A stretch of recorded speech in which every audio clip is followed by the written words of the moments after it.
নমস্কার বন্ধুরা, ঝিমলির সাথে রহস্য গল্পে আপনাদের সকলকে স্বাগত জানাই। কেমন আছেন সকলে? নিশ্চয়ই ভালো আছেন। ভরা বর্ষা, আজকে সেই রকমই একটা গল্প শুনব। গল্পটি ভালো লাগলে লাইক, শেয়ার এবং কমেন্টসের জন্য অনুরোধ রইল। আজকে শুনব বিমল করের লেখা কালিদাস ও কেমিস্ট্রি। এই গল্পে স্বর্ণকমল একটি কলেজে সংস্কৃতের অধ্যাপক। তিনি বাংলা এবং সংস্কৃত সাহিত্যের যথেষ্ট রসাস্বাদন করেছেন। ওই কলেজেরই অধ্যাপিকা ফুলরেণু, তিনি কেমিস্ট্রির অধ্যাপিকা। তিনি কিন্তু এই রসে বঞ্চিত, অর্থাৎ বাংলা বা সংস্কৃত সাহিত্যের রস আস্বাদনে বঞ্চিত। এই গল্পে এই দুটি চরিত্রের টানাপোড়েন এবং সমাপ্তি নিয়ে এই গল্প। চলুন শুনি বিমল করের কালিদাস ও কেমিস্ট্রি। যেন বাঘে তাড়া করেছে, মহেশ্বরী পরিমরি করে ছুটে এসে ঘরের মধ্যে আছড়ে পড়ল। ঘরের মধ্যে তখন 7-8টা মেয়ে মিলে তালে তালে তালি বাজাচ্ছে, মুখের মধ্যে জিভে শব্দ করছে।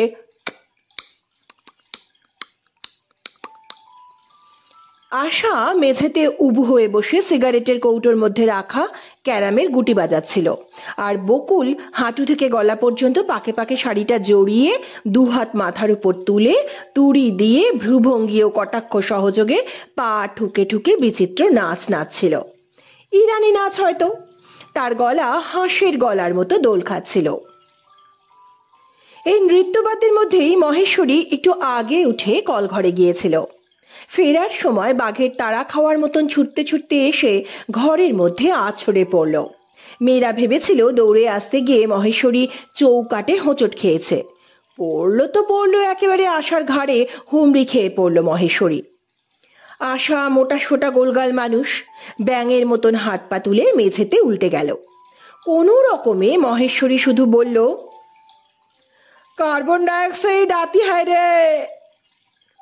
মুহূর্তে ঘরের চেহারা পাল্টে গেল। এ বিছানা ও বিছানা থেকে মেয়েরা আতঙ্কে ডাক ছেড়ে লাফ মেরে উঠে দরজার দিকে ছুটল। উষা ছুটে গিয়ে আলনার পাশে শাড়ি সায়ার আড়ালে লুকোলো। পালাবার পথ পাওয়া গেল না। খোলা দরজা দিয়ে দেখা গেল কার্বন ডাই অক্সাইড আসছে। মেয়েরা তটস্থ হয়ে থাকলো। মেয়েরা বলে কার্বন ডাই অক্সাইড, আসলে ওর নাম ফুলরেণু সোম, কলেজের কেমিস্ট্রি ডিপার্টমেন্টের লেকচারার, এদিকে আবার মেয়ে হোস্টেলের সুপারিনটেন্ডেন্ট। ঘরের চৌকাটির সামনে দাঁড়িয়ে ফুলরেণু রঙ্গমঞ্চের অবস্থাটা কিছুক্ষণ দেখল। গুটি 6-7 মেয়ে ঘরের মধ্যে 3টি বিছানায় সমান লণ্ডভণ্ড ধামসানো। মেয়েরা বিছানার কাছে কেউ বা দরজা পর্যন্ত এগিয়ে এসে দাঁড়িয়ে আছে। ঘরের জানলা খোলা, পড়ার টেবিলে কেরোসিন টেবিল বাতি জ্বলছে। বকুল তার হাত দুটো মাথার উপর থেকে নামিয়ে নিয়েছিল, কিন্তু সারা অঙ্গে পাকে পাকে জড়ানো শাড়িটা আর আলগা করতে পারেনি। তাকে লেত্তি পড়ানো ঘোড়া লাট্টুর মতো দেখাচ্ছিল। চৌকাঠে দাঁড়িয়ে ফুলরেণু বলল, এত নাচ গান হল্লা কিসের? মেয়েদের মুখে কথা নেই, ঠোঁটে সেলাই দিয়ে অন্যদিকে তাকিয়ে দাঁড়িয়ে একেবারে নিরীহ গোবেচারী মূর্তি সব।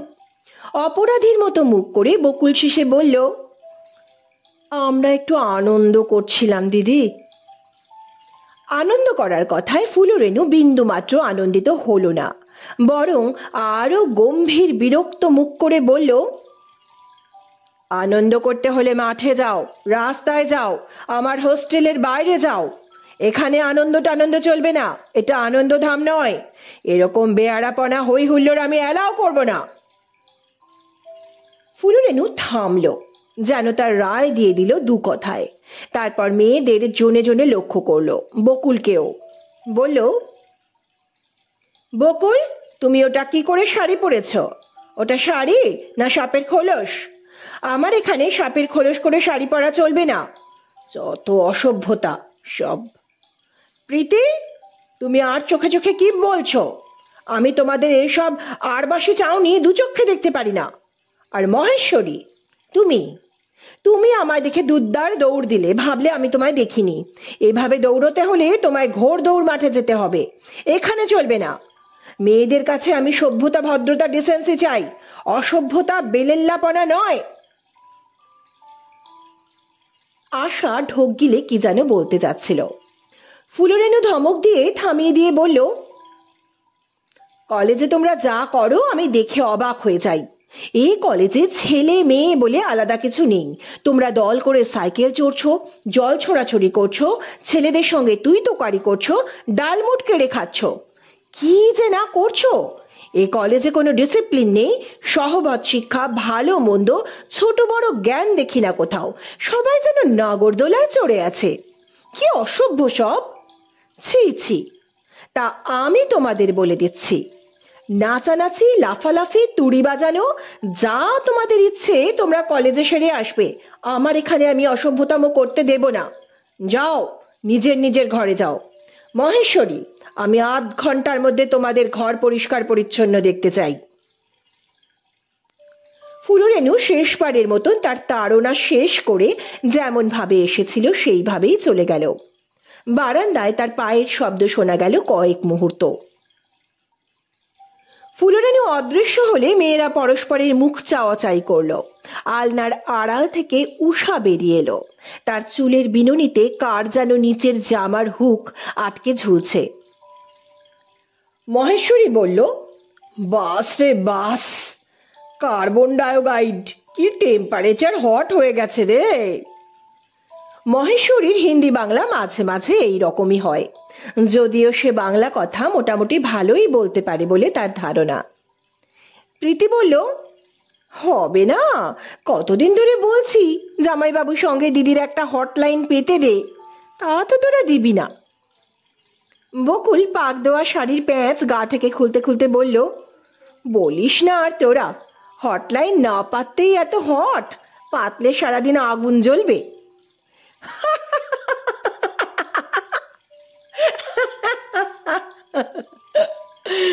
মেয়েরা সমস্বরে খিলখিল করে হেসে উঠল। আসর ভেঙে যেতে উষা বলল, এই বা কি কম জ্বলছে, একেবারে কোপানল। আজ আবার জামাইবাবু পড়াতে আসবে, দিদি কি করবে ভাই, মদন ভস্য। মেয়েরা এবার কল কল করে হাসল। এই গল্পের এইটুকু ভূমিকা, কিন্তু ফুলরেনুর রাগ বা উষ্মা কিংবা বিরক্তি বুঝতে হলে আমাদের এবার তার কাছে যেতে হবে। মেয়েদের শাসন করে ফুলরেনু তার ঘরে ফিরে গেল। ঘরে ঢুকলো না ঠিক, পশ্চিমের দিকে বারান্দায় দাঁড়িয়ে থাকলো কিছুক্ষণ। সন্ধে হয়ে গেছে। সামনের ন্যাড়া জমিতে ধুলো ভরা করবিঝোপ, ফাল্গুনের বাতাসে মাঝে মাঝে দুলছিল। হোস্টেলের পাঁচিলের ওপাশে রাস্তা, টাঙা গাড়ি যাচ্ছিল, মাঝে মাঝে দু একটা লরি টরি। শীত কবে ফুরিয়ে গেছে, সামনে ফাগুয়া।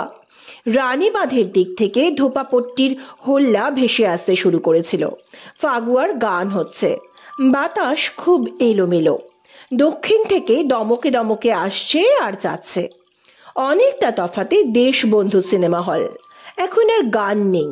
9টা নাগাদ আবার সিনেমা হলের লাউড স্পিকারে গান বাজাবে এবং সেই তীব্র গান এখানেও ভেসে আসবে। ফুলরেনুর পক্ষে তখন আর বাইরে দাঁড়িয়ে থাকা সম্ভব নয়। বাইরে কিছুক্ষণ দাঁড়িয়ে থেকে ফুলরেনু ঘরে এলো। এসে আবার জল খেলো 1 গ্লাস। এই নিয়ে আধ ঘন্টার মধ্যে তার 3বার 3 গ্লাস জল খাওয়া হলো। না, এখনো এতটা গরম পড়েনি যে ক্ষণে ক্ষণে জল খেতে হবে। তবু ফুলরেনুকে আজ জল খেতে হচ্ছে। মাথা আজ আগুন। ফুলরেনু ভাবতেও পারছে না এটা কি করে হয়, কি করে হওয়া সম্ভব। ছি ছি। ঘরের মধ্যে নড়ে চড়ে ফুলরেনু বিছানায় গিয়ে বসলো। বসে আবার উঠল। টেবিলের দিকে তার আর তাকাতে ইচ্ছে করছিল না। এক রাশ খাতা টেবিলের একপাশে ডাঁই করে পড়ে আছে।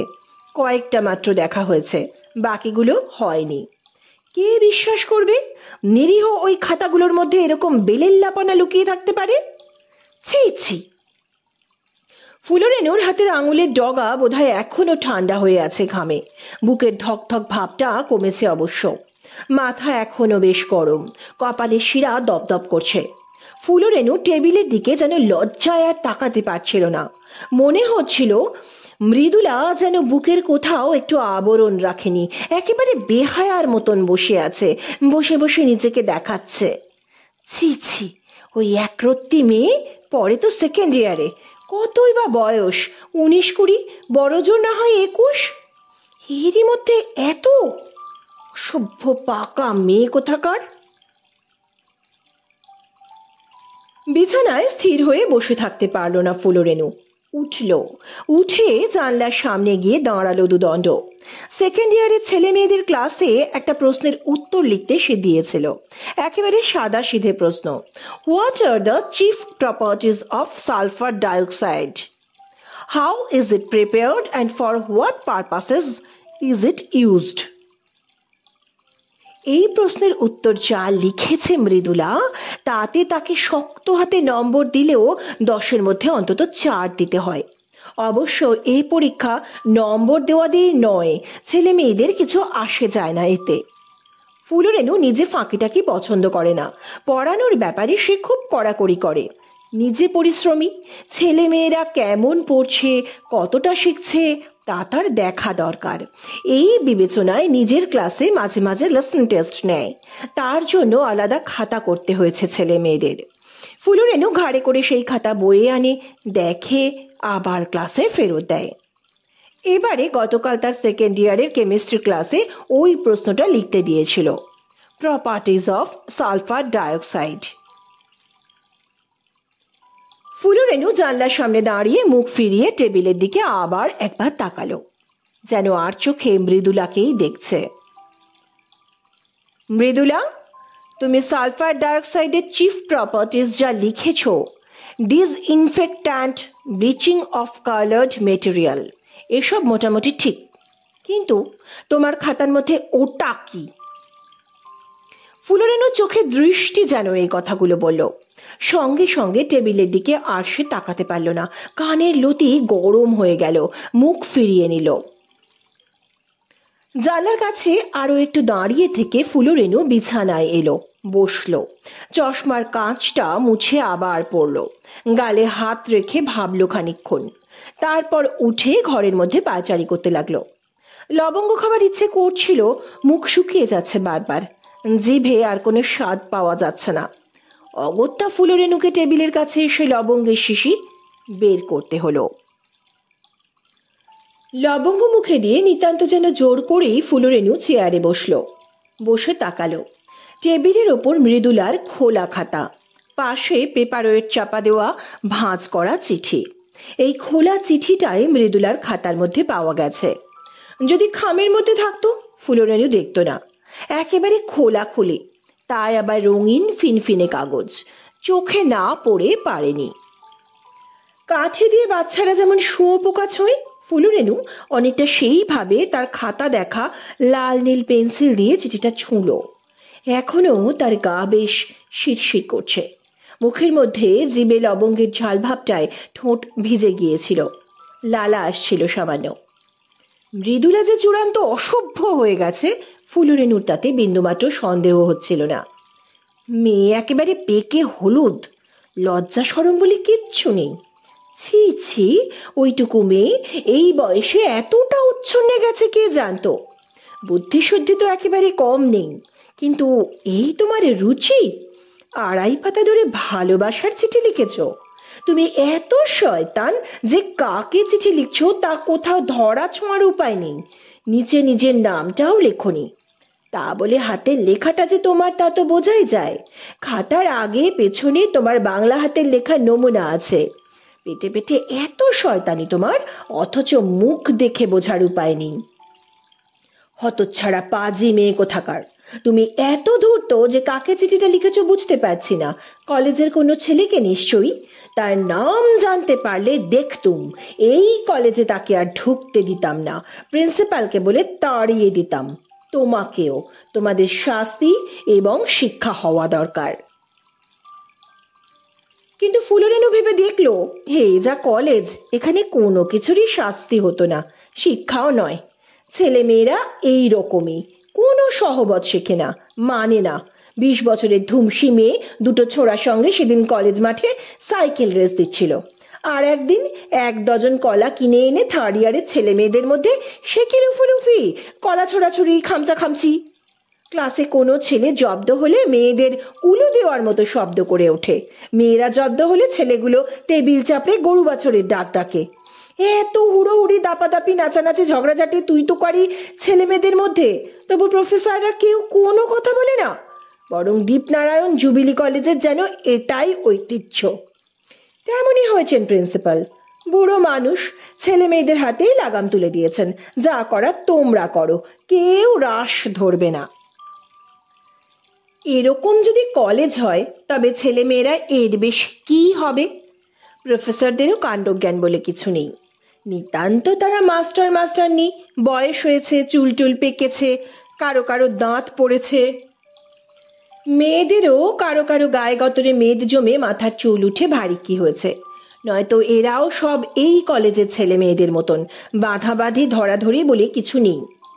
নিজেদের ঘরে বসে রঙ্গরসিকতা, হা হা হো হো, দাদা দিদি করে দিব্যি আছে সব। প্রফেসর্স রুমের একটা পাশে পার্টিশন করা মেয়ে প্রফেসরদের ঘর, কিন্তু সারাদিনে যদি 1 ঘন্টাও সেই ঘরে মেয়ে প্রফেসররা বসে, তারা প্রায় সব সময় পুরুষদের ঘরে বসে গল্প করছে, চা শরবত খাচ্ছে, পাঞ্চি বুঝছে, জর্দাবেলি করছে। ফুলরেনু অনেকবার এই বিষয়টা আভাসী ইঙ্গিতে বলতে গেছে মেয়েদের, কথাটা কেউ কানে তো তোলেনি, যেন শোনার মতন বা ভাববার মতন কথাই নয় ওটা। ফুলরেনু এ কলেজে নতুন, মাত্র মাস 6 এসেছে। তার পক্ষে 5-7 এমনকি 10 বছরের পুরনো মেয়ে প্রফেসরদের আর কি বলা সম্ভব? হিস্ট্রির সুমিত্রা দেবী তো একদিন বলেই দিয়েছিলেন, এসব ফিকির ভালো না বহিন, ডিভাইড অ্যান্ড রুল পলিসি ছোড় দো। হাসতে হাসতেই বলেছিলেন সুমিত্রা দেবী, কিন্তু খোঁচাটা বেশ লেগেছিল ফুলরেনুর। বেহারি মেয়ে সুমিত্রা দেবী, 7 বছর এই কলেজে আছেন, এখানকারই মেয়ে, স্বামী ছেলেদের স্কুলের হেডমাস্টার। দীপনারায়ণ জুবিলি কলেজের ধারাবাহিক ইতিহাস তার মুখে ম্যাগনা কার্টা চার্টারের মতন। রাজা দীপনারায়ণের কলেজ প্রতিষ্ঠার উদ্দেশ্য, লক্ষ্য, আদর্শ তার মুখস্থ। 1 2 3 করে পরপর তিনি বলে দিতে পারেন। এখানে নারী পুরুষের ভেদাভেদ নেই, জাতি ধর্ম সংস্কার নেই, প্রাদেশিকতা নেই, মাস্টারনির দাপট নেই, ইত্যাদি। সোজা কথা, দীপনারায়ণ জুবিলি কলেজের প্রফেসররাও এই কলেজের গড়িয়ে যাওয়া জলে গা ডুবিয়ে মহা সুখে দিন কাটাচ্ছেন। ফুলরেনুর এসব ভালো লাগে না, লাগছেও না। সভ্যতা, ভদ্রতা, সহবত, শিষ্টতা এইসব যদি না শেখানো হয় তবে ছেলে মেয়েদের মাথা চিবিয়ে খাওয়া ছাড়া আর কিচ্ছু হবে না। হচ্ছেও তাই। এই যেমন মৃদুলার বেলায় দেখা গেল। আগে আরো কিছু কিছু দেখেছে ফুলরেনু, কিন্তু এরকম পরিষ্কার ও প্রত্যক্ষ নয়। এভাবে হাতে নাতে তার কাছে আর কেউ আগে ধরা পড়েনি। হাতের পেন্সিল টেবিলে ফেলে রেখে এবার আস্তে হাত বাড়ালো ফুলরেনু, যেন শুঁয়োপোকার কাঁটা তার হাতে ফুটবে কিনা বুঝতে পারছে না। 2 আঙুলে চিঠিটার কোনা ধরে টানলো আস্তে আস্তে। বোধ হয় কাঁটা যা ফোটার আগেই ফুটেছে, নতুন করে কিছু ফুটলো না। চিঠিটা খুলল ফুলরেনু, আবার পড়ল। এই নিয়ে 7-8 বার পড়া হলো। বাবা, কি 6টা ভাষার! এতটুকু লাজ লজ্জা নেই, কিছুই যেন আটকাচ্ছে না। আবার কথায় কথায় কবিতা, ময়ূরের মতো হৃদয় যাচ্ছে, প্রজাপতির পাখার মতন স্বপ্ন ছুটছে, ডালে ডালে ফুল ফুটছে, মাঝরাতে বালিশের কানে কানে কথা হচ্ছে। বালিশের আবার কান! ফুলরেনুর মনে হচ্ছিল মৃদুলাকে কাছে পেলে ঠাস করে এক চড় মারত। কুমারী মেয়ে তুমি, রাত্রিরে বালিশটাকে তুমি অন্য জিনিস ভেবে গাল ঘষছ? স্বভাব চরিত্র একেবারে নষ্ট হয়ে গেছে তোমার। ছি ছি, এসব কথা কি ভাবা যায় যে মেয়ে মানুষে লেখে? কোনো মেয়ে কি ভাবতে পারে তার বুকের সামনে একটা পুরুষ আয়না ধরুক, ধরে দেখুক কে আছে? অথচ ওই মেয়ে লিখেছে। হতভাগা মেয়ে কোথাকার! আবার কত আশা, আমার সকল কাঁটা ধন্য করে ফুটবে গো ফুল, ফুটবে। চিঠিটা বন্ধ করে ফেললো ফুলরেনু, চোখের পাতাও বুঁজে ফেললো, দাঁত চেপে চেপে বলল, তোমার ফুল আমি ফোটাচ্ছি ডেপো মেয়ে। কাল প্রিন্সিপালের কাছে যাব, তোমার মা বাবার কাছেও যদি যেতে হয় তাও যাব। চিঠি রেখে দিল ঠেলে ফুলরেনু। এত ভাষার ছটা এরা কোথায় পাচ্ছে এবার যেন তা আবিষ্কার করতে পারল। নির্ঘাত এই বাংলা সংস্কৃতের ভদ্রলোক স্বর্ণকমল বাবুর বিদ্যে থেকে অমন অসভ্য তো আর দেখা যাবে না ভূভারতে। কোচা দুলিয়ে ধুলো ঝাঁট দিতে দিতে কলেজে আসছে, মাথায় উড়ু উড়ু চুল, চোখে কুচকুচে কালো ফ্রেমের চশমা, গায়ে ঢিলে পাঞ্জাবি, হাতে চটি চটি বই। কাব্য টাব্যর হবে হয়তো, গলা কি যেন সবসময় থিয়েটার করছে ক্লাসে। রসিকতার প্রফেসররা মুগ্ধ, ছেলে মেয়েরা সব ইয়ার বন্ধু হয়ে উঠেছে। ক্লাসে যখন পড়ায় নিজের মান সম্মান সম্ভ্রম সৌজন্যটুকু পর্যন্ত রাখে না, কি সব কথা বলে রঙ্গরসিকতা করে, আজে বাজে গল্প, ভীষণ ডিস্টার্বিং। ফুলরেনুকে সপ্তাহে অন্তত 5 বার ওই কার্তিক টাইপের লোকটার পাশাপাশি ঘরে ক্লাস নিতে হয়। ছাই, এ কলেজের আবার ওই এক রয়েছে, ওয়েস্ট ব্লক বলতে হল ঘরের হাট। একটা বড় হল ঘরের 3টে পার্টিশন আছে কাঠের, সেখানেই ওয়েস্ট ব্লকের ক্লাস বসে ভাগে ভাগে। পাশাপাশি ঘরে ক্লাস পড়লে ফুলরেনু আর পড়াতে পারে না, কাঠের পার্টিশন টপকে ওই লোকটার থিয়েটারি গলা ভেসে আসে। সংস্কৃত কাব্য পড়াচ্ছে, তার যত ব্যাখ্যা, রীতিমতো অসভ্য। কিংবা বাংলা পড়াচ্ছে সুর করে করে, কথায় কথায় হাসি উঠছে পাশের ঘরে, জ্বালাতন একেবারে। ফুলরেনু ক্লাসের মধ্যে রাগ করেছে, ক্লাসের বাইরে বেরিয়ে এসে ওই লোকটার ক্লাসের দরজার সামনে দাঁড়িয়েছে। লোকটা বেরিয়ে এলে বলেছে, এভাবে গোলমাল হলে আমার পক্ষে ক্লাস করা যায় না। লোকটা মুচকি হেসে বিনীত গলায় জবাব দিয়েছে, ক্ষমা করুন, আমার ক্লাস শান্ত রাখছি, আপনি পড়ান। ক্লাসের বাইরেও প্রফেসরদের ঘরে কথাটা তুলেছে ফুলরেনু। আপনার ক্লাসে বড় গোলমাল হয়, আমি পড়াতে পারি না, কেমিস্ট্রি একটা ছেলে খেলার সাবজেক্ট নয়।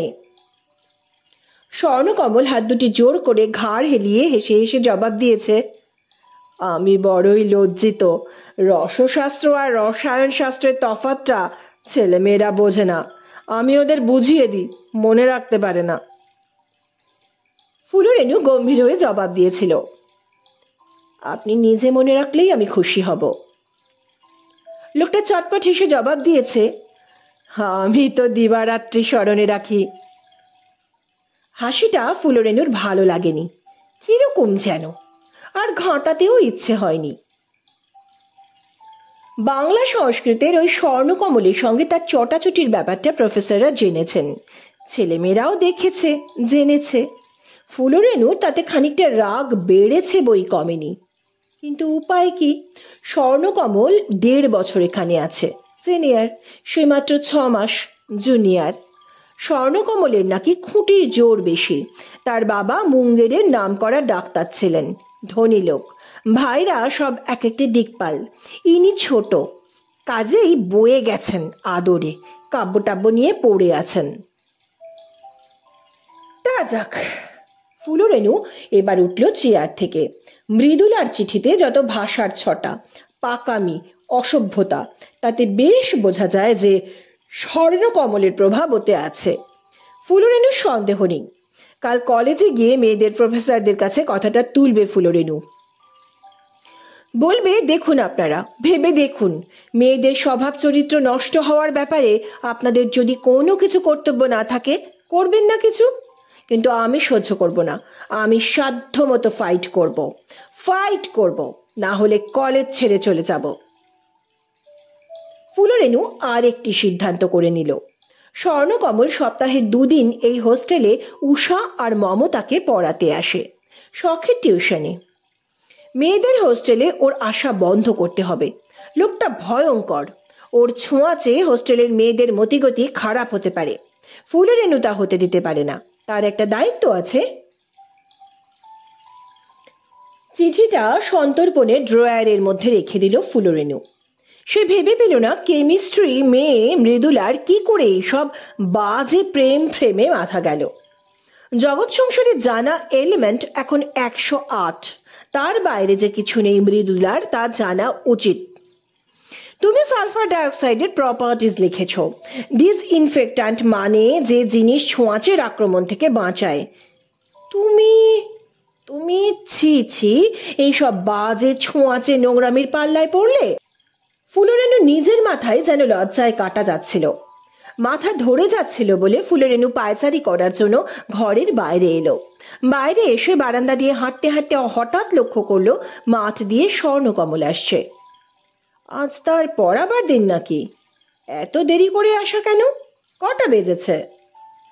স্বর্ণকমলকে তাড়িয়ে দেবার ইচ্ছে হলো ফুলরেনুর, কিন্তু উপায় নেই। মাঝে মাঝে স্বর্ণকমল পড়াতে এসে তার সঙ্গে দেখা করে যায়। ভদ্রতার জন্য ফুলরেনু কিছু বলতে পারে না, কিন্তু ঘরেও ঢুকতে দেয় না। আজ ফুলরেনু ঠিক করলো স্বর্ণকমলের সঙ্গে দেখাও করবে না, ওর হোস্টেলে আসাও বন্ধ করতে হবে। লোকটা বড় ছোঁ আছে, ইভিল।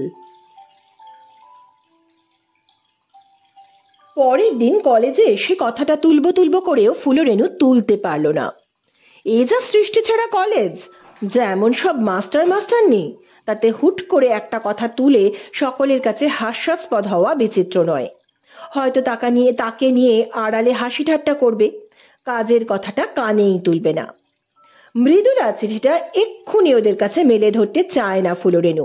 সেটা উচিত হবে না, তাতে ব্যাপারটা একেবারে হাটে বাজারে হয়ে যাবে। হাজার হলেও মৃদুলা মেয়ে এবং ছাত্রী, তার ভালোবাসাবাসীর চিঠি পুরুষদের চোখে পড়ুক এটা ফুলরেনু চায় না। সে যা করবে শালীনতা ও সম্ভ্রম বজায় রেখে করবে, গোপনে এবং যথাসাধ্য সতর্কতায়। ব্যাপারটা হই হই করে করার নয়, হাটে হাঁড়ি ভেঙে জল ছিটানোর বিষয়েও নয়। চিঠিটা এখন থাক। ফুলরেনুর কাছে যেন ওটা বড়শি। প্রথমেই জোর জবরদস্তি করে টান মারতে গেলে ছিঁড়ে যেতে পারে, মাছের টাগড়া থেকে খুলে যেতেও পারে। তখন আর করার কিছু থাকবে না। তার চেয়ে ধীরে সুস্থে বেশ করে খেলিয়ে তবে যা করার করতে হবে। ফুলরেনু শুধু যে মৃদুলাকে শিক্ষা দিতে চায় তা নয়, এই বেলেল্লা বেহায়া কলেজের চরিত্র শুধরে দিতে চায়, ভদ্র শালীন সভ্য করতে চায়। তাছাড়া আরও একটু নজর করার আছে। মৃদুলাকে নজর করতে হবে, অন্য ছেলে মেয়েদের, স্বর্ণকমলকেও। মেয়ে প্রফেসরদের কাছে কথাটা আভাসে তুলবে ফুলরেনু প্রথমে, তুলে মনোভাবটা বুঝবে। তারপর তার ইচ্ছে পুরুষ প্রফেসরদের কিছু না জানিয়ে যদি কিছু করা যায় করবে। এমনকি প্রিন্সিপালকে যদি জানাতে হয় মেয়ে প্রফেসরদের তরফ থেকে আড়ালে জানাতে হবে। সেদিন আবার উমাদি আসেননি। উমাদির ওপরেই ফুলরেনুর একটু ভরসা আছে। উমাদি পুরনো লোক, বয়স হয়েছে অনেকটা, এই অঞ্চলের পুরনো নাম করা গোঁড়া ব্রাহ্ম পরিবারের মেয়ে, সভ্যতা শালীনতা মান্য করেন। কথাটা তাঁর কাছে তোলাই ভালো। ফুলরেনুর সেদিন আর কিছু বলা হলো না, কিন্তু ওয়েস্ট ব্লকের হলে ক্লাস নিতে গিয়ে পাশের ঘরে স্বর্ণকমলের পড়ানো কিছু কিছু শুনে রাখলো। কাছের পার্টিশনের ওপর থেকে যে কথাগুলো ভেসে আসছিল ফুলরেনু তার কিছুই বুঝছিল না। স্বর্ণকমল সংস্কৃত পড়াচ্ছে, মাঝে মাঝে শুধু ফুলরেনু শুনছিল ফুলরেনু মদন, প্রিয়তমারতি, বসন্ত, মকরন্দ, পর্যাপ্ত পুষ্পস্তবক স্থানাভ্য, এইসব।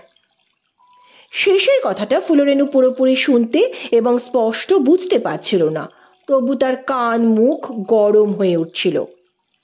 এইসব অসভ্য শব্দ বইয়ে থাকে নাকি স্বর্ণকমলের বানানো, সে বুঝে উঠতে পারছিল না। সংস্কৃত পড়ানোই উচিত না, ছি ছি। পরের দিন কথাটা আভাসে তুলল ফুলরেনু। মেয়ে প্রফেসরদের ঘরে ওরা তখন 3 জন, উমাদি, ফুলরেনু আর বিজয়া। দুপুরে চা খেতে খেতে কথাটা উঠল। এদের আর সামলানো যায় না, ফুলরেনু বলল। উমাদি চেয়ারে পিঠ টেলিয়ে আলস্যের ভঙ্গিতে বসে খাচ্ছিলেন। বললেন, তোমার ক্লাসে গোলমাল আর কোথায় হয়, দেখি না তো।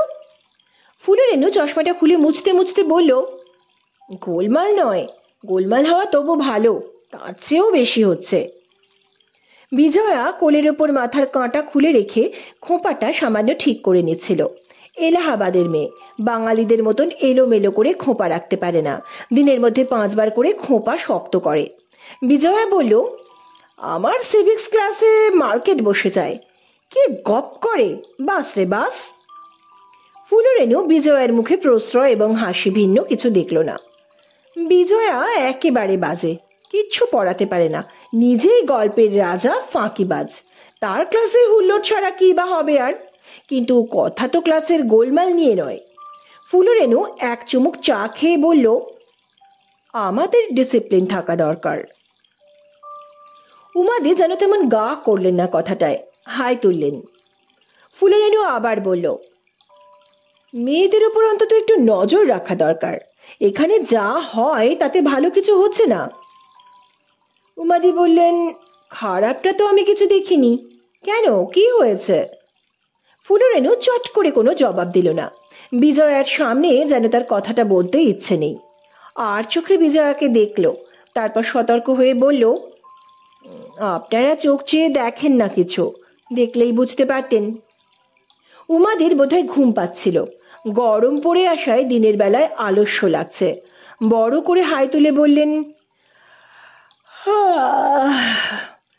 কই, আমার তো কিছু নজরে পড়ে না। মেয়েদের খানিকটা সভ্য ভব্য হওয়া উচিত, ফুলরেনু বলল। তা অবশ্য উচিত। উমাদি চায়ের বাকিটুকু চুমুক দিয়ে শেষ করলেন।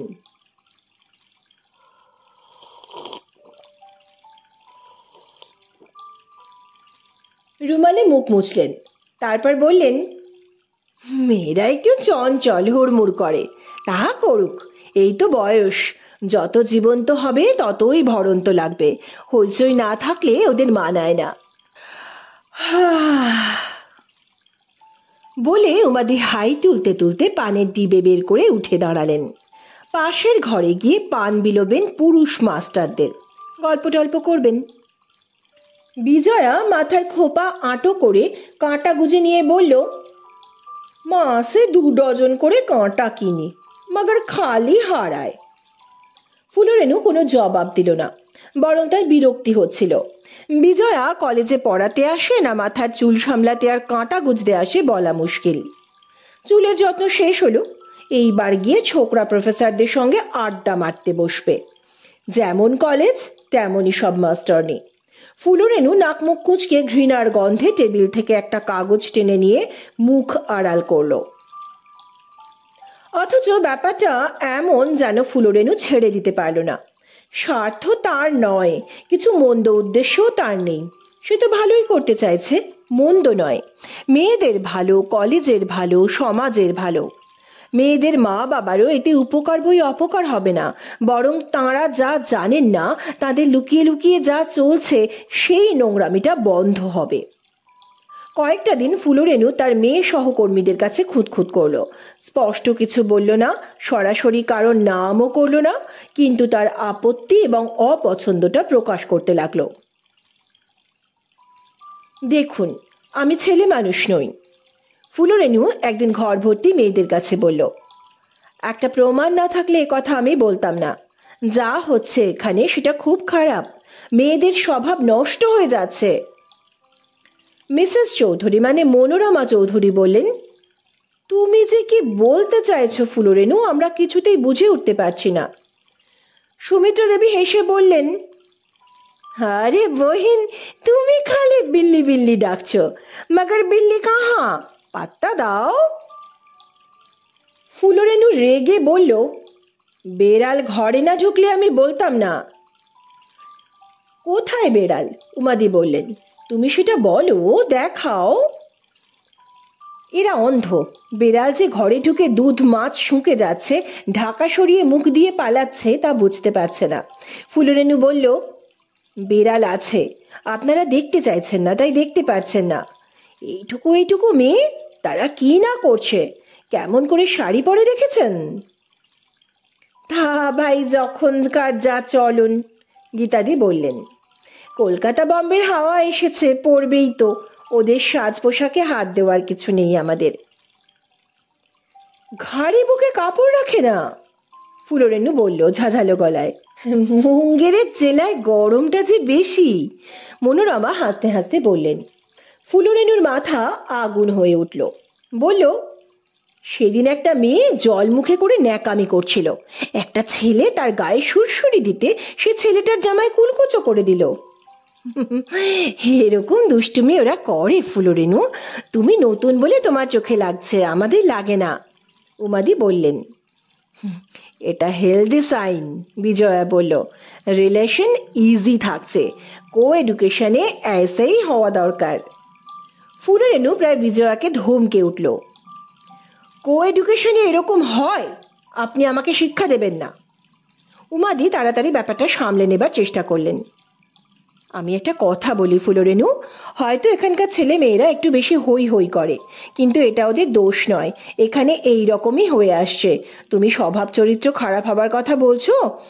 আমরা এই কলেজে পুরনো কোনো স্ক্যান্ডাল কখনো হতে দেখিনি, শুনিনি। বরং এরকম দেখেছি, এই কলেজেই পড়েছে এমন ছেলে মেয়েতে বিয়ে থা হয়েছে পরে, যখন ছেলেরা আরো বড় হয়েছে, চাকরি বাকরি ব্যবসাপত্র করেছে। ঠিক কিনা সুমিত্রা, তুমিই বলো। সুমিত্রা দেবী বললেন, অনেক হয়েছে, বলে গীতার দিকে তাকিয়ে হাসলেন। গীতাদি বলল, উমাদি, পাস্ট ইজ পাস্ট। সুমিত্রা জবাব দিল, প্রেজেন্টেও তো হয় রে। সবাই হেসে উঠল, ফুলরেনু বাদে। ফুলরেনুর রীতিমতো আত্মসম্মানে লাগছিল। সবাই মিলে তাকে উপহাস করলো, কেউ বিশ্বাস করলো না মেয়েদের কতটা অধঃপতন হচ্ছে চরিত্রের। ফুলরেনু নিজের ব্যাগ থেকে টুকরো কাগজ বের করলো, চোখ মুখ তার লাল হয়ে উঠেছে রাগে, গলার স্বর চিকন ও তীক্ষ্ণ। কাগজটা বের করে ফুলরেনু বলল, আমার ক্লাসে হাট বসেছিল, কি পড়ানো হচ্ছিল আপনারা শুনুন, আমি 2-4টে টুকে এনেছি, বলে ফুলরেনু পড়ল। তোমার মতো নবযুবতীরা যদি ইন্দ্রিয় সুখ জলাঞ্জলি দিয়ে তপস্যায় অনুরক্ত হয়, তাহলে মকরকেতুর মোহনস্বর কি কাজে লাগলো? সুন্দরী, তোমার নবীন বয়স, তোমার কোমল শরীর, শিরীষ কুসুমের মতো সুকুমার অবয়ব, তোমার তপস্যার সময় এ নয়। ফুলরেনু থামল, তার চোখ মুখ লালচে, কণ্ঠস্বরে উত্তেজনা। এই রকম আরো আছে, আমার মনে থাকে না, কিন্তু বুঝতে পারি যা পড়ানো হচ্ছে তা আগলি। সেদিন শুনছিলাম বলা হচ্ছে, সরোবরের জল দিন দিন যেমন বাড়ে, তেমনই নারী নিতম। বলতে বলতে থেমে গেল ফুলরেনু, অনেক কষ্টে জিভ আটকালো। মেয়েরা চুপ। গীতাদি হঠাৎ হেসে বললেন, আপনি ভাই বড় বেরসিক। স্বর্ণকমল বাবু আলাদা কি আর পড়াতে পারেন, বোধহয় কাদম্বরী পড়াচ্ছিলেন, ওদের খানিকটা কুমার সম্ভব, আর বোধহয় শকুন্তলার 2-1টা অংশ আছে। গীতাদি নিজে বাংলা পড়ান। ফুলরেনু বলল, কাদম্বরী টরি জানি না, আপনারা জানবেন, ওসব নোংরা জিনিস পড়ে কি হয়? বলছেন কি ভাই আপনি? কাদম্বরী, রঘুবংশ, মেঘদূত, শকুন্তলা এসব হলো আমাদের প্রাচীন কাব্য, কত নামকরা বই, সংস্কৃত সাহিত্যের মণিমাণিক্য। এসব না পড়লে সংস্কৃত পড়া হবে কেন?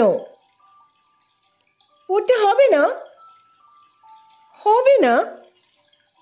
আমি হলে সংস্কৃত পড়া বন্ধ করে দিতাম।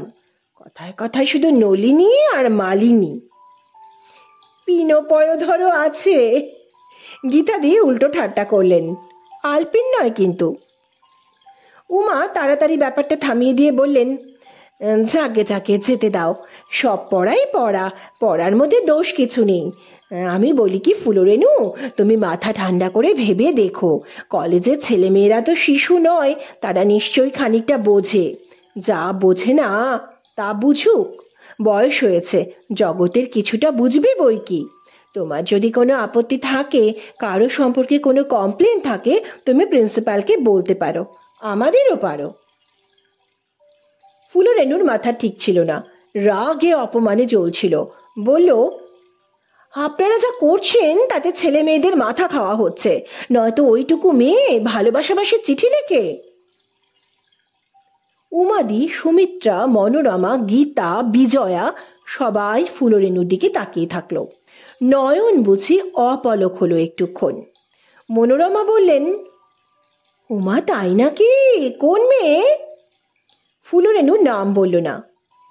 নাম জেনে কি হবে, এই কলেজেরই ছাত্রী, আপনাদেরই স্টুডেন্ট। বিজয়া পরম কৌতুকে জিজ্ঞেস করলো, কোন ইয়ার, আর্টস না সায়েন্স? বিজয়ার কথায় ফুলরেনুর ঘেন্না হচ্ছিল। এটা কি তামাশার কথা? কিছুই বলল না ফুলরেনু। উমাদি সিথির কাছে কাঁচা পাকা চুলের কাজটা একটু চুল করলেন, সুমিত্রার মুখের দিকে তাকালেন সামান্য, তারপর বললেন, আমি আর কি বলবো, যে বয়সে যা। এরা তবু 19-20-তে লিখছে, আমি তো 16-17 লিখেছি।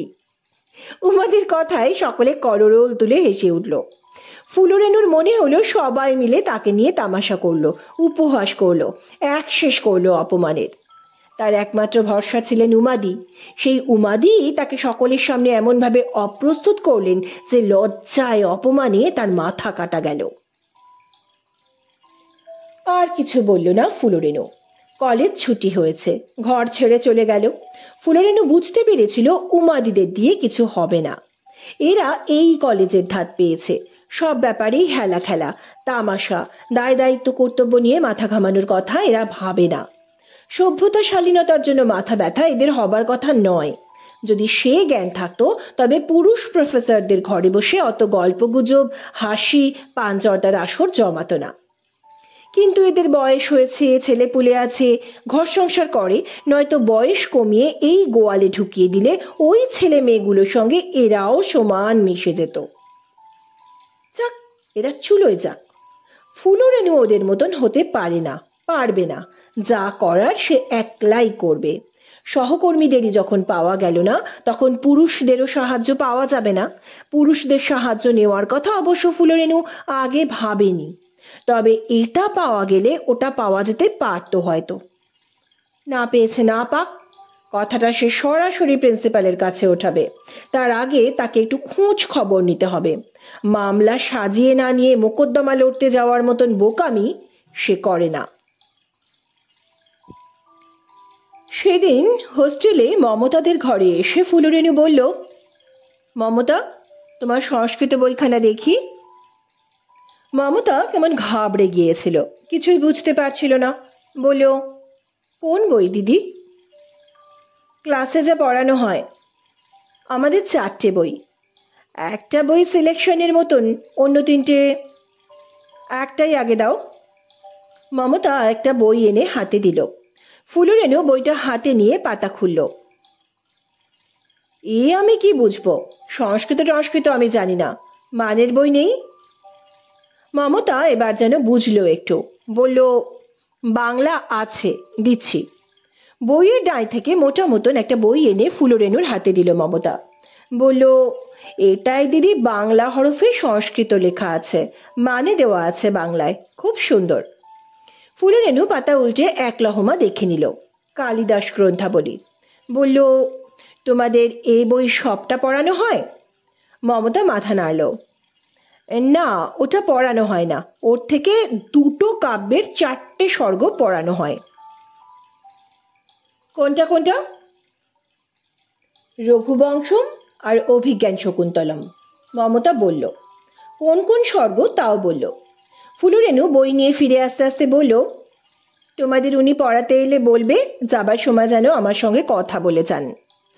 স্বর্ণকমলী নামটা ইচ্ছে করে ফুলরেনু বলল না। মমতা মাথা হেলিয়ে বলল, আজ তো উনি আসবেন না, কাল আসবেন, এলে বলবো। ফুলরেনু চলে গেল। এতক্ষণ রেবা ঘরের একপাশে বসে কত যেন মন দিয়ে সেলাই করছিল। ফুলরেনু চলে যেতেই মাথা উঠিয়ে চোখ ভরা হাসি নিয়ে বলল, কি ব্যাপার রে? কি জানি, কার্বন ডাইঅক্সাইড কালিদাস পড়বে? বাবা, এর চেয়ে 9th ওয়ান্ডার আর কিছু নেই। কাল সকালে উঠে দেখবি সূর্য পশ্চিম দিকে উঠেছে। ইচ্ছে হয়েছে পড়বার। ইচ্ছে? তুই একেবারে নেকু মমতা।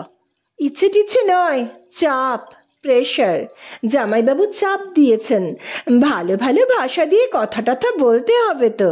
পরশু বকুলের কাছ থেকে দিদি চন্দ্রশেখর কৃষ্ণকান্তের উইল টুইল নিয়ে গেছেন, বকুল বলছিল।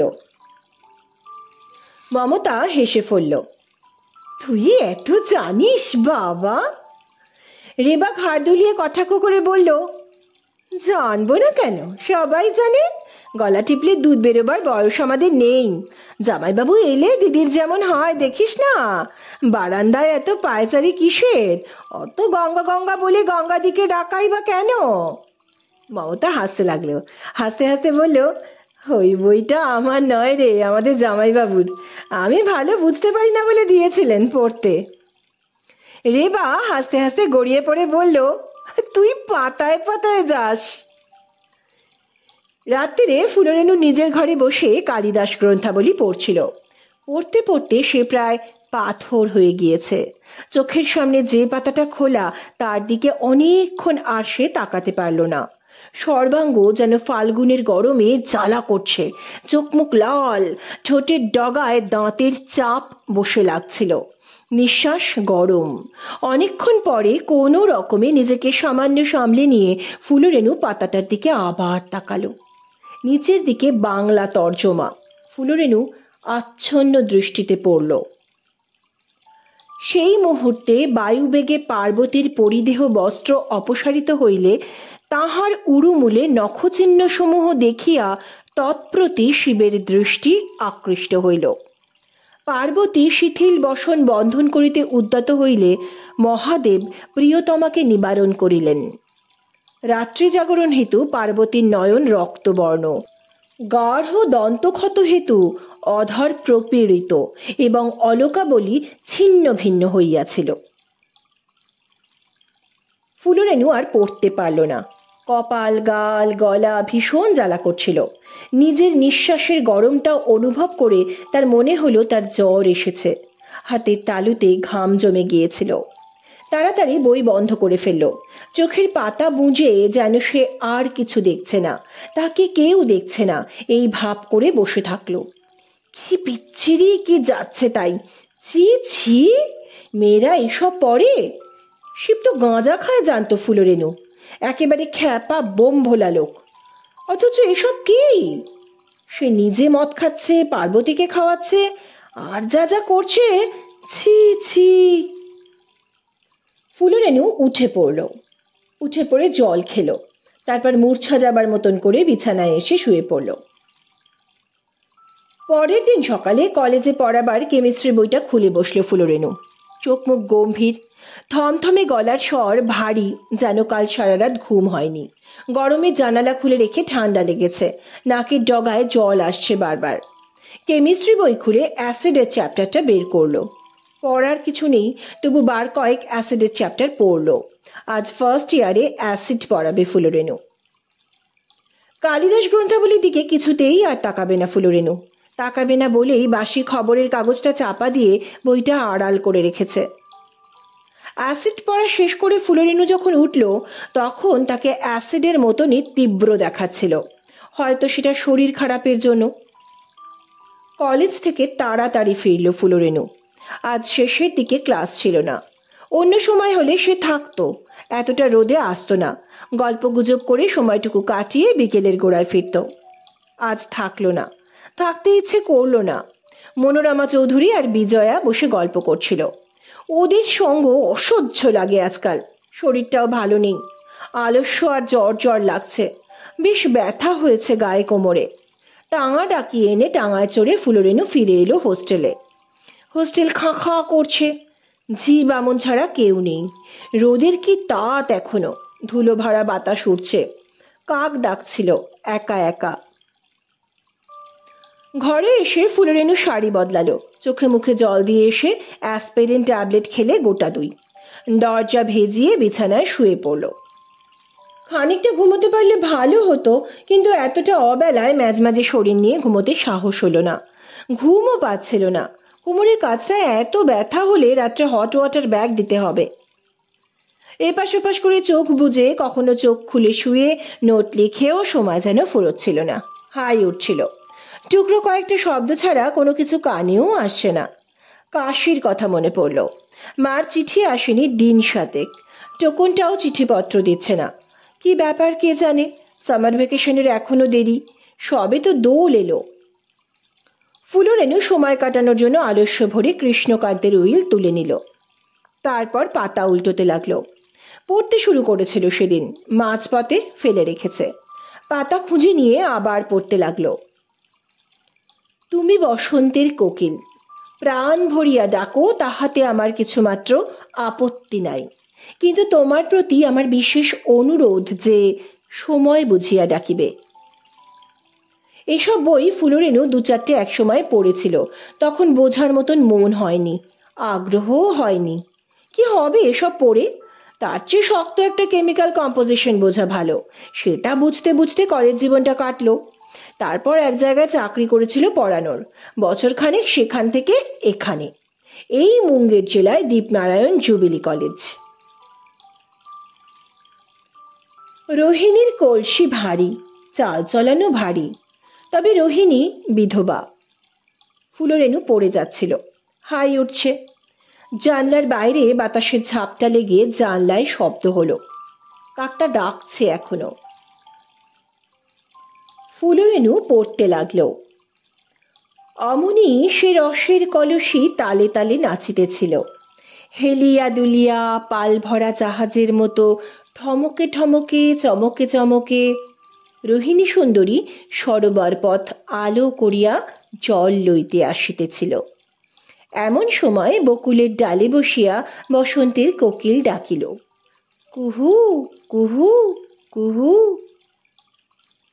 ফুলরেনু অন্যমনস্ক হইল। বইয়ের পাতায় মন থাকল না, বরং তার কেমন একটা কৌতূহল। বসন্তের কোকিলকে সময় বুঝে ডাকতে বলার অর্থটা কি? হেঁয়ালি নাকি? কখন ডাকবে, কোন সময়ে? ফুলরেনু চোখের পাতা আধবোঝা করে ঘরের ছাদের দিকে তাকিয়ে থাকলো। ভালো লাগছে না, কেমন উদাস লাগছে। তা যতই বলো, কালিদাসের চেয়ে এই কৃষ্ণকান্তের উইল সভ্য, মেয়েরা পড়তে পারে। ফুলরেনুর যেন তন্দ্রা এসে গিয়েছিল। কতক্ষণ পরে ঠিক খেয়াল নেই, ফুলরেনু সাড়া পেল। মেয়েরা ফিরেছে, তাদের গলা পাওয়া যাচ্ছিল। বিকেল হয়ে গেছে। রাতের দিকে স্বর্ণকমল এলো, বাইরে থেকে সাড়া দিয়ে ডাকলো। ফুলরেনু অপেক্ষা করছিল, বলল, ভেতরে আসুন। স্বর্ণকমল ঘরের মধ্যে এলো। ফুলরেনু আগে ভেবেছিল লোকটাকে ঘরে ঢুকতে দেবে না, বারান্দায় দাঁড় করিয়ে রেখে কথা বলবে, বা নিচে মাঠে গিয়ে হাঁটতে হাঁটতে কথা বলবে। পরে ভেবে দেখলো এটা দৃষ্টিকটু দেখাবে, মেয়েরা দেখবে, ঝি বামুনরা দেখবে। ফুলরেনু রাগের মাথায় একটু জোরেই কথা বলে। বাইরে জোরে জোরে কথা বললে মেয়েদের কানে যেতে পারে, তার চেয়ে ঘরেই কথাবার্তা বলা ভালো। তাছাড়া শরীরটাও ভালো নেই, বাইরে যেতে ইচ্ছেও করছিল না। স্বর্ণকমল বিনয় করে বলল, আপনি আমায় দেখা করতে বলেছিলেন, মমতা বলছিল। হ্যাঁ, বসুন। স্বর্ণকমল বসার জায়গা খুঁজল। ফুলরেনু চেয়ারের কাছে দাঁড়িয়ে, হাত কয়েক তফাতে একটা টুল। চোরা চোখে বিছানাটাও একবার দেখে নিল স্বর্ণকমল। তারপর ইঙ্গিতে টুলটা দেখিয়ে বলল, ওখানেই বসি।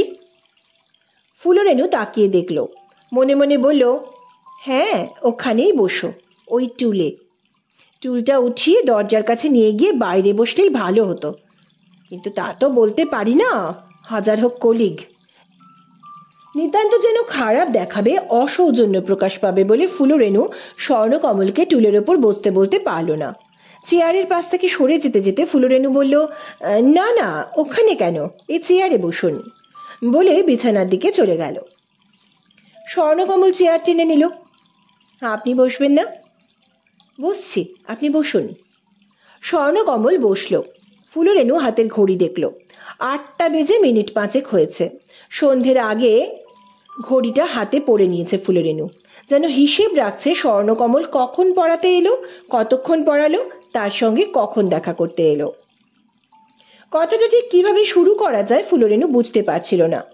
মনে মনে যা ভেবে রেখেছে সেসব নিশ্চয়ই বলবে পরে, কিন্তু প্রথমে কি বলা যায়? ফুলরেনু অস্বস্তি বোধ করলো। বিছানার ওপর বসবে কি বসবে না ভাব করে দাঁড়িয়ে জানলার দিকে তাকিয়ে থাকলো। দিন 3 পরেই দোল পূর্ণিমা। বাইরে চাঁদের আলো টলটল করছে, জানলায় জ্যোৎস্না এসে পড়েছে। কথা শুরু করার আগে স্বর্ণকমলকে একবার লক্ষ্য করলো ফুলরেনু। চেহারাটা দেখলেই বোঝা যায় লোকটা খুব চালাক চতুর। ছলছলে হাসি খুশি মুখ হলে কি হবে, ওই সুন্দর কার্তিক ঠাকুরের মতন মানুষটা ভেতরে ভেতরে প্রচন্ড ধূর্ত। অন্যদিকে মুখ ফিরিয়ে নিল ফুলরেনু। তারপর যেন তৃতীয় কাউকে উদ্দেশ করে কিছু বলছে। বলল, হোস্টেলের মেয়েদের ঘরে বসে পড়ানোর ব্যাপারে একটা অসুবিধে হচ্ছে। একটা ঘর 1.5-2 ঘন্টা আটকে থাকে, অন্য বোর্ডারের অসুবিধে হয়। স্বর্ণকমল শুনল, হাসি হাসি মুখ করে বলল, মমতার ঘরে বসে পড়াবো না বলছেন? এবার অসুবিধে হয়, সে অন্য ঘরে গিয়ে বসে থাকে, গল্প করে। উষা যখন এ ঘরে মমতার ঘরে এসে আমার কাছে পড়ে, রেবা তখন উষার ঘরে যেতে পারে না। নিজের জায়গা ছেড়ে অন্য ঘরে গিয়ে পড়াশোনা হয় না। ও। সামান্য অপেক্ষা করে ফুলরেনু বলল, মেয়েরা আমায় কেউ কিছু বলেনি, কিন্তু আমার একটা দায়িত্ব আছে, সকলেরই সুবিধে অসুবিধে আমার দেখা দরকার।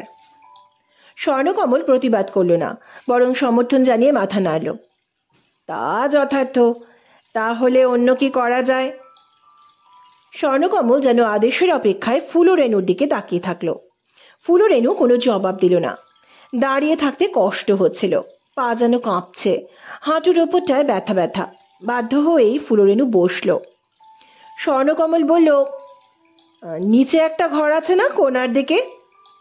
ফুলরেনু অবাক হয়ে তাকালো। আছে এক ফালি ঘর, ঝিদের ঘরের পাশে। কেন? তাহলে ওখানে বসে ওদের পড়াই। ফুলরেনু এই দিকটা একেবারে ভেবে দেখেনি। চালে হেরে যাওয়ার মতন অবস্থা হলো তার। বিপন্ন বোধ করে হঠাৎ বলল, ওই ঘরটা আমি সিকরুম করব ঠিক করেছি। বলে অনেকটা নিশ্চিত হলো যেন ফুলরেনু। উল্টো চালটা যেন সামলে দিয়েছে। মনে মনে ভাবল, লোকটা কি চালাক! এ তবুও অন্য 5টা ঘরের মধ্যে ছিল। নিচে যাওয়া মানে আড়ালে পালানো, ওখানে বসে মেয়ে দুটোকে পড়াবে না ছাই, একেবারে পাকিয়ে ছাড়বে। স্বর্ণকমল বলল, সিকরুম করবেন ওটা? হ্যাঁ। তবে তো ভালোই। ভালো কিসের? সিক আর কটা বছরে খালি পড়ে থাকবে, ওখানেই বেশ পড়ানো চলবে। ফুলরেনু অবাক চুপ করে স্বর্ণকমলকে দেখল। লোকটা কি মুখ টিপে হাসছে নাকি? মুখ বেশ চকচক করছে, কি ফর্সা রং! স্নো পাউডার মেখে পড়াতে আসে নাকি ও? বাইরে গঙ্গার গলা, পর্দা সরিয়ে দিতে বলছে। ফুলরেনু কিছু বুঝল না। স্বর্ণকমল উঠে দরজার কাছে গিয়ে পর্দা সরালো। গঙ্গা ঘরে এলো, হাতে 2 কাপ চা। ফুলরেনু বুঝতে পারল না গঙ্গাকে কে চা আনতে বলেছে। স্বর্ণকমল হাত বাড়িয়ে চায়ের কাপ নিল। গঙ্গা অন্য কাপটা ফুলরেনুর হাতে দিতে গেল। প্রায় ধমকে উঠে কিছু বলতে যাচ্ছিল ফুলরেনু। অনেক কষ্টে সংযত করল নিজেকে। বলল, এখন চা? স্বর্ণকমল হাসি মুখে বলল, খান, চায়ে কিছু হয় না। আমি আসবার সময় মমতাদের বলে এসেছিলাম, পাঠিয়ে দিয়েছে। ঝিয়ের সামনে কিছু বলা যায় না, উচিত নয়। ফুলরেনু চায়ের কাপ নিল। ভেতরে ভেতরে রেগেছে। আমার হোস্টেলে এসে তুমি আমাদের মেয়েদের চায়ের ব্যবস্থা করে দিতে বলো? এ প্রায় ধৃষ্টতা। গঙ্গা চলে গেল। স্বর্ণকমল চেয়ারে বসে চা খেতে খেতে তৃপ্তির শব্দ করল বার কয়েক। ফুলরেনু চায়ের পেয়ালায় মুখ ছোঁয়ালো না। স্বর্ণকমল বলল, তাহলে ওই ব্যবস্থাটাই ভালো হলো, নিচের ঘরে মানে সিকরুমেই আমি মমতাদের পড়াবো। ফুলরেনু অন্যমনস্ক হয়ে পড়েছিল বোধহয়। কথাটা কানে যেতেই হঠাৎ তার খেয়াল হলো। শক্ত গলায় বলল, না। না? না কেন? স্বর্ণকমল যেন কতই অবাক হয়েছে এমন চোখে তাকালো। সিকরুম পড়বার জায়গা নয়। কিন্তু ওটা যখন খালি পড়ে থাকবে? কে বলেছে খালি পড়ে থাকবে? না মানে তেমন কিছু বড় রোগ, বসন্ত, হাম, কলেরা, টাইফয়েড না হলে তো আপনি কাউকে সিকরুমে পাঠাচ্ছেন না। এখানে রোগ টোগ বড় হয় না, মেয়েদের হবে না বলেই মনে হয়। আপনার কি মনে হয় না হয় আমার তা জানার দরকার নেই। যে কোনো রকম অসুখ করলেই আমি মেয়েদের সিকরুমে পাঠাবো। সর্দি কাশি হলেও? হ্যাঁ, হাঁচি হলেও। স্বর্ণকমল ঢোক গিলল, তার চোখ চকচক করছে। পরে বলল, আমার বাড়ি অনেকটা দূরে, মাইল খানেক। মমতাদের গিয়ে পড়ে আসতে কষ্ট হবে। পাগল নাকি ফুলরেনু? তোমার বাড়িতে তুমি একলা থাকো, সেখানে এইসব মেয়েকে পড়তে পাঠাবে ফুলরেনু? তাহলে এখানে যাও বা পদার্থ আছে, তোমার কাছে গেলে তার কিছু থাকবে না। ওই সব অসভ্যতা পড়বে, তুমি পড়াবে, আর মেয়েগুলোর ইহকাল একেবারে নষ্ট হবে। ফুলরেনু বলল, দূরে গিয়ে পড়া, বিশেষ করে রাত্রে, আমি অ্যালাউ করতে পারি না। স্বর্ণকমল চুপ। ফুলরেনু এবার অন্যমনস্কভাবে কাপে কয়েক চুমুক দিল, দিয়ে ভালোই লাগলো। গলাটা ভারী হয়ে জড়িয়ে এসেছিল, আরাম লাগলো। সংস্কৃত বাংলার প্রফেসর এবার জব্দ। স্বর্ণকমল শেষে বলল, আপনি যেরকম বলছেন তাতে তো আর পড়ানো হয় না। মনে মনে খুশি হলো ফুলরেনু। কে তোমায় পড়াতে বলেছে? তোমার পড়ানো বন্ধ করতেই তো চাই। স্বর্ণকমল বেশ মনোযোগ দিয়ে ফুলরেনুকে লক্ষ্য করলো, তারপর দুশ্চিন্তার ভাব করে বলল, প্রিন্সিপালকে তাহলে একবার কথাটা বলি, কি বলেন? কেন? প্রিন্সিপালকে কেন? উনি পড়াতে বলেছিলেন, ওকে না জানিয়ে কিছু তো করা যায় না। ফুলরেনু এবার সমস্যায় পড়ল। প্রিন্সিপালকে এখনই কথাটা জানানো কি উচিত হবে? তার কানে কথাটা উঠলে ফুলরেনু কি ধরনের কৈফিয়ত দেবে, এখনো তা ঠিক করে উঠতে পারেনি। স্বর্ণকমলের বিরুদ্ধে তার মামলা এখনো পর্যন্ত সাজানো হয়নি। বেশ মন মরা হয়ে গেল ফুলরেনু। বলল, অন্য ব্যবস্থা কি করা যেতে পারে আমি এখনো ভাবিনি, ভেবে দেখি, তারপর যা হয় করব। আপনি পরে আমার সঙ্গে দেখা করবেন। স্বর্ণকমল চেয়ার ছেড়ে উঠে দাঁড়ালো। কবে দেখা করব আপনার সাথে? করবেন, দু একদিন পরে করবেন, শুক্রবার নাগাদ। এক মুহূর্ত ভাবলো স্বর্ণকমল। বলল, শুক্রবারই দেখা করব। করবেন সন্ধ্যের দিকে? মাথা হেলিয়ে সম্মতি জানালো ফুলরেনু। স্বর্ণকমল যাবার জন্য পা বাড়িয়ে বলল, আপনার শরীর তেমন ভালো নেই না? না, শুকনো শুকনো দেখাচ্ছে তাই। স্বর্ণকমল দুপা এগিয়ে প্রায় ফুলরেনুর মুখোমুখি হলো, জানলার দিকে তাকালো, তারপর বলল, বসন্তের এই বাতাসটা ভালো না। কাল আলোনাদি বসন্তং কুসুম সরমশয়ে হৃদনাদি বসন্ত। বলতে বলতে হাসি মুখে স্বর্ণকমল দরজার দিকে এগিয়ে গেল। ফুলরেনু কিছু বুঝল না। কি বলল স্বর্ণকমল? কি মানে ওই বিদঘুটে কথাটার? বাইরে বেরিয়ে এসে স্বর্ণকমল হাসল, মনে মনে শ্লোকটার তর্জমা করল। বসন্তের এই দুরন্ত সময়ে এমন কোন কামিনী আছে যে হৃদয়স্থিত ফুলবান মদনকে সহ্য করতে পারে? কেউ পারে না সখী, কেউ পারে না। সারাটা দিন মেয়েরা রং খেয়েছে। সেই যে দল মিলে ভূত সেজে বেরিয়ে গিয়েছিল সব, সারা শহর বন্ধু বান্ধবদের বাড়ি বাড়ি ঘুরে হল্লা করে রং মেখে ঘুরে বেরিয়েছে। হোস্টেলে ফিরেছিল বেশ বেলায়, স্নান খাওয়া করে জিরিয়ে আবার সব বেশ বাস করে বেরিয়ে গেল। মেয়েদের হাতে গায়ে কানে তখনও রঙের আবছা দাগ, চুলের তলায় আবিরের আভা। ওরা গেছে দুর্গা বাড়িতে পূর্ণিমা মিলনে, সেখানে আজ গান বাজনা। যাবার সময় অবশ্য বলে গেছে ফুলরেনুকে। ফুলরেনু নিষেধ করেনি, করা উচিত হতো না। সুমিত্রা দেবী, মনোরমা চৌধুরী, গীতাদি, বিজয়া সকলেই ও বেলায় রং মাখাতে এসেছিল ফুলরেনুকে। তখনই বলে গিয়েছিল, মেয়েদের ও বেলায় মিলনে পাঠিয়ে দিও, আভাদি বলে দিয়েছেন। হোস্টেল ফাঁকা, ঝি বামুনরাও বোধহয় সকলে নেই। ঘরদোর বারান্দায় এখনো রং লেগে আছে, আবিরের গুঁড়ো জমে রয়েছে, কেমন একটা গন্ধ ভাসছে বাতাসে। ফুলরেনুকে স্নান করতে হয়েছে মাথা ঘষে, আবিরের ধুলোবালি এখনো যেন মাথায় কিচকিচ করছে। চোখ মুখ গাল গলা খসখসে লাগছে, বেশ একটু উষ্ণও যেন। আজ আর চুল বাঁধা হয়নি, রুক্ষ এলো চুলে একটা গিঁট দিয়ে নিয়েছে ফুলরেনু। সাদা খোলের শাড়ি পরেছে, পাটটা চওড়া, সোনালি রং পাড়ের। গায়ের জামাটাও সাদা, চিকনের কাজ করা। সন্ধ্যের দিকটায় আর ঘরে থাকতে ইচ্ছে করলো না। চুপচাপ নিস্তব্ধ হোস্টেল।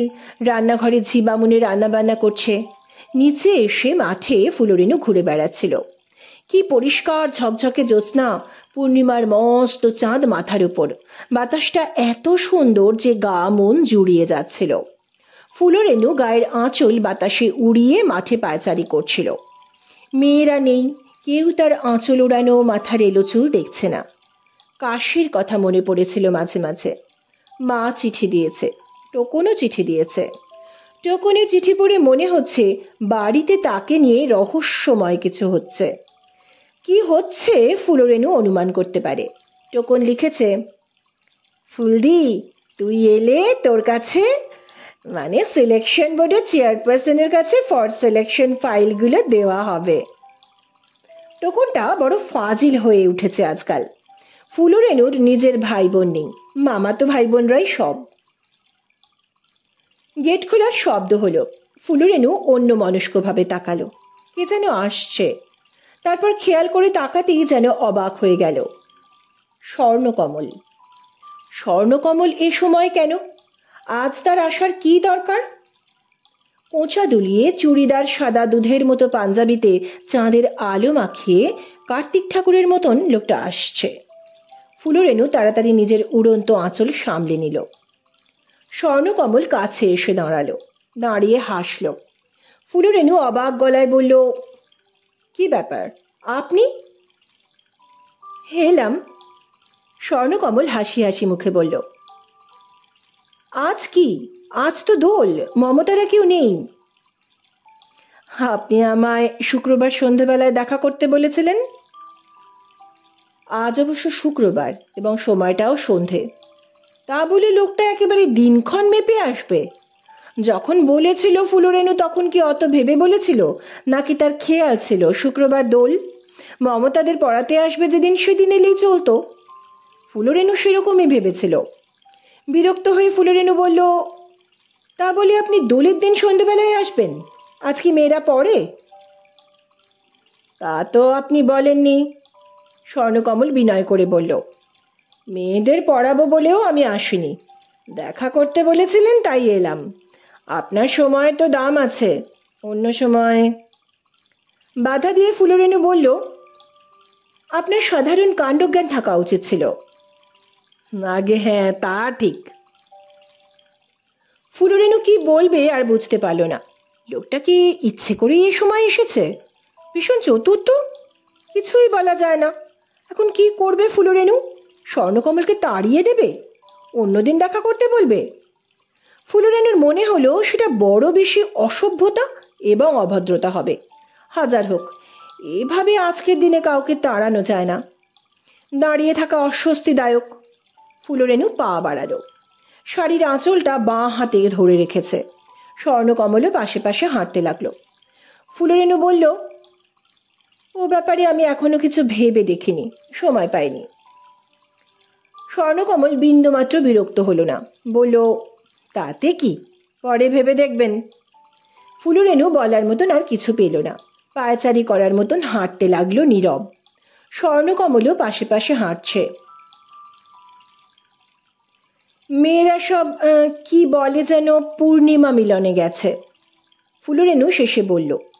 চুপচাপ থাকলে এই সময় অন্যরকম মনে হচ্ছে, অস্বস্তি বোধ করছে সে। হ্যাঁ, আজ দুর্গা বাড়িতে মিলন। দোলের দিন প্রতি বছরই হয়, এখানকার বাঙালিরা করে। আপনি গেলেন না? এখানে এলাম। ফুলরেনু বলতে যাচ্ছিল, এখানে কি মিলন হচ্ছে?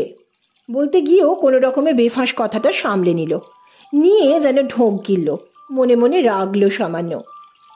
স্বর্ণকমল চোরা চোখে ফুলরেনুকে দেখছিল। ফুলরেনুর গায়ের রং উজ্জ্বল শ্যাম, মুখটি লাবণ্য ভরা, যেন বেল আটা মাখানো। বয়স বেশি না ফুলরেনুর, বছর 24-25। সর্বাঙ্গে পুষ্টতা এবং শ্রী আছে। ফুলরেনুর মুখে ভাবে ভঙ্গিতে যে গাম্ভীর্য আছে তা কিছুটা কৃত্রিম, কিছুটা যেন কোনো সংস্কার বা গোঁড়ামি বলে। ফুলরেনুকে আজ আরও সুন্দর দেখাচ্ছিল। এক মাথা রুক্ষ এলো চুল, বেলফুলের মতন মুখটি যেন ফুটে আছে। চোখের পাতা বন্ধ করে স্বর্ণকমল নিঃশ্বাস নিল দীর্ঘ করে। নিঃশ্বাসের শব্দ হলো।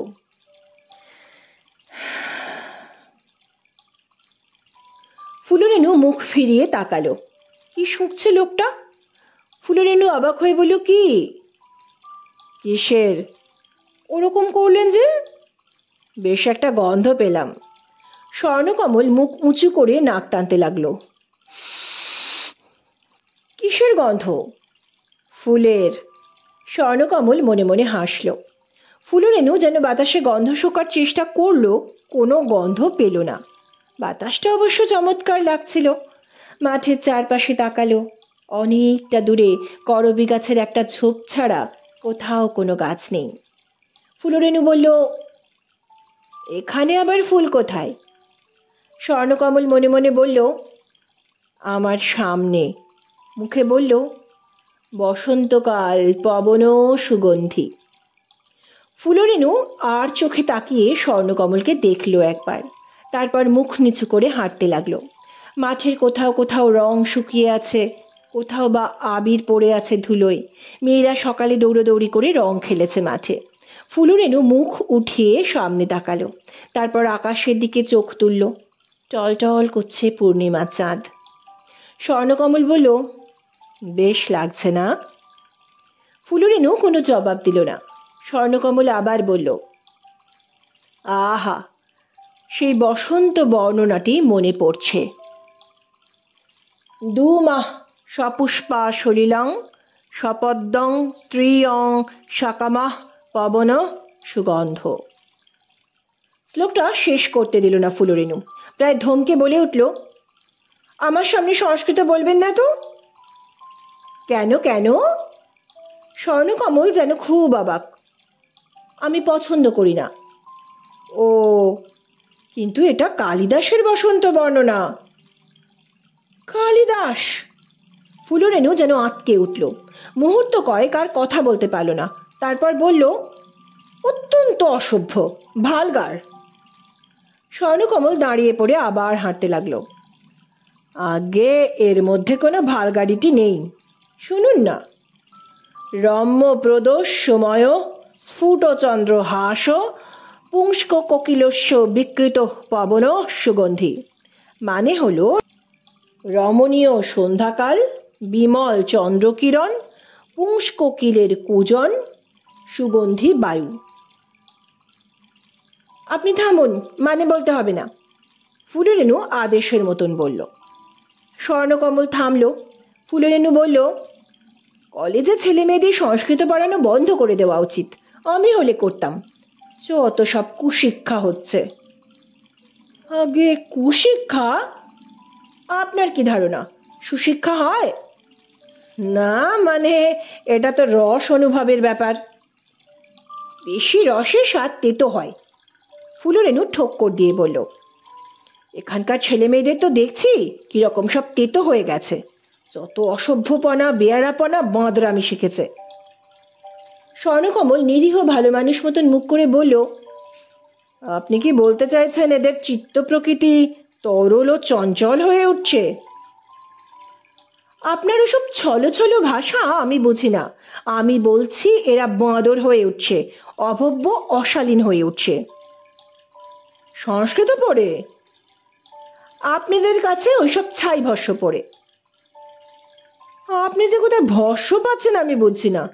তবে হ্যাঁ, বলতে পারেন ভস্মাচ্ছাদিত অগ্নি। 2-1টা যদি পড়ে দেখতেন। পড়েছি।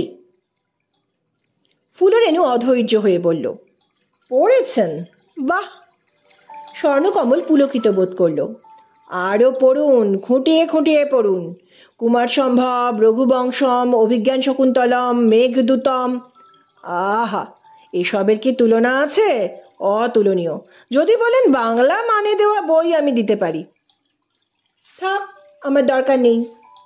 গম্ভীর হয়ে ফুলরেনু বলল, সে কষ্ট আপনাকে করতে হবে না। কষ্টের কিছু না, এখানেই আছে মমতার কাছে। আমি চেয়ে দিয়ে দেব, আপনিও চেয়ে নিতে পারেন। আমার চেয়ে দরকারে নেই, আমি জানি কি আছে। ফুলরেনু গলা চড়িয়ে চোখের দৃষ্টি আগুন করে বলল, যত ত্রাস, অসভ্যতা। আপনাদের মতন লোকের এই সবেই মজা। আগে, স্বর্ণকমল করজোড়ে বলল, অপরাধ নেবেন না, একটা কথা বলি। উদিতি পূর্বং কুসুমং তত ফলং ঘনদয়।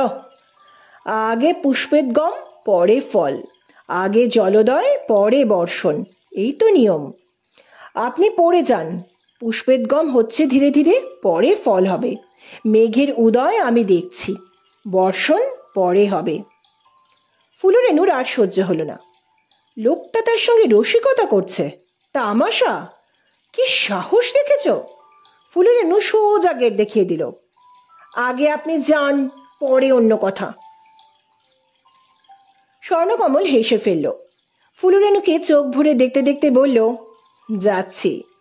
আজ দোল পূর্ণিমা, আপনাকে তো হাতে করে আবির কুমকুম দিতে পারলাম না, প্রশস্তি লেপন করে যাই। সত্যি আপনাকে বড় সুন্দর দেখাচ্ছে আজ। কালিদাস যে এই বসন্ত ঋতুতে অনঙ্গদেবকে বহুরূপে রমণী দেহে অবস্থান করতে দেখেছেন তা যথার্থ। আমিও দেখছি। নেত্রেষু লোল মদিরালসেষু গণ্ডেষু পাণ্ডুং কঠিন স্তনেষু। আপনার মদিরালস চক্ষুতে চঞ্চলভাবে গণ্ডদেশে পাণ্ডুরূপে সেই দেবতা বিরাজ করছেন।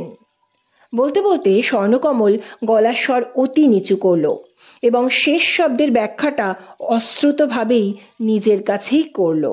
আর দাঁড়ালো না, পালালো।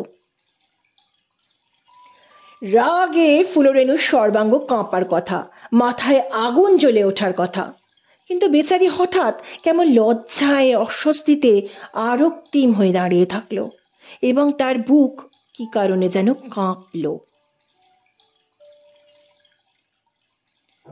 দেখতে দেখতে 1.5-2 মাস কাটালো। গরমের ছুটিতে ফুলরেনু কাশিতে নিজের বাড়িতে এলো। মা বললেন, আমি কত ভাবনায় মরতুম, কি জানি কেমন থাকিস। তা বলতে নেই রেনু, তোর শরীর বেশ সেরেছে, মুঙ্গেরের দিকে জল হাওয়া খুব ভালো না রে। ফুলরেনু শুধু হাসলো, কিছু বলল না। রাত্রিরে টোকন এসে হাতে একটা মস্ত খাম দিল, বলল, নে ফুল দে তোর ফাইল। 5 জন ক্যান্ডিডেট আছে, তাদের ফটো, নামধাম, বয়স, প্রফেশন সমস্ত পার্টিকুলার নোট করে দিয়েছি। এখন তুই বাবা তোর পছন্দ মতো বেছে নে। ব্যাপারটা কিন্তু বর্ষায় সারতে হবে, আষাঢ় মাসে। ফুলরেনু হাসলো। বড় ফাজিল হয়ে গিয়েছিস। ফাজিলের কি, বিজনেস ইজ বিজনেস, তোর পর আমি লাগাবো। যাকে শোন, ওই 5টা একেবারে পঞ্চ Pandava: doctor, engineer, lawyer, black marketeer and professor. Professor? কিরকম প্রফেসর? শুধু প্রফেসর না ব্ল্যাক মার্কেটিয়ার প্রফেসর? ফুলরেনু হাসলো। সব দেখতে পাবি, আমি চলি, একটা নেমন্তন্ন আছে। টোকন চলে গেলে ফুলরেনু বিছানায় শুয়ে খানিকটা সময় গড়াগড়ি দিল।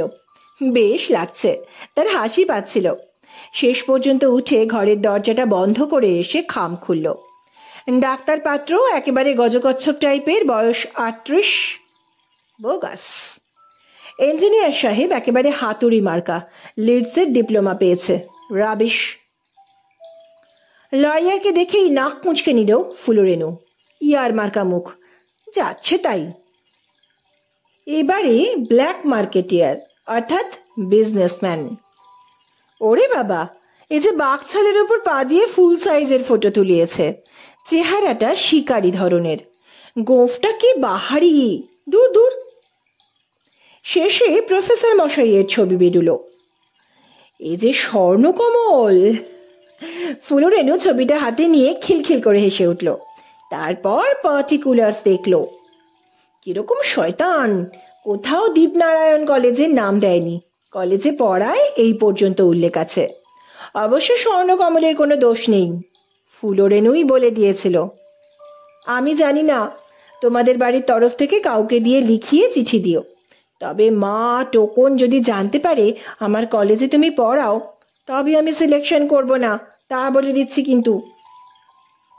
স্বর্ণকমলের ছবিটা নিয়ে ফুলরেনু বিছানার মধ্যে গড়াগড়ি খেল। অনেকক্ষণ হাসলো, কত কথা ভাবলো, শেষে ঘুমিয়ে পড়ে স্বপ্ন দেখল।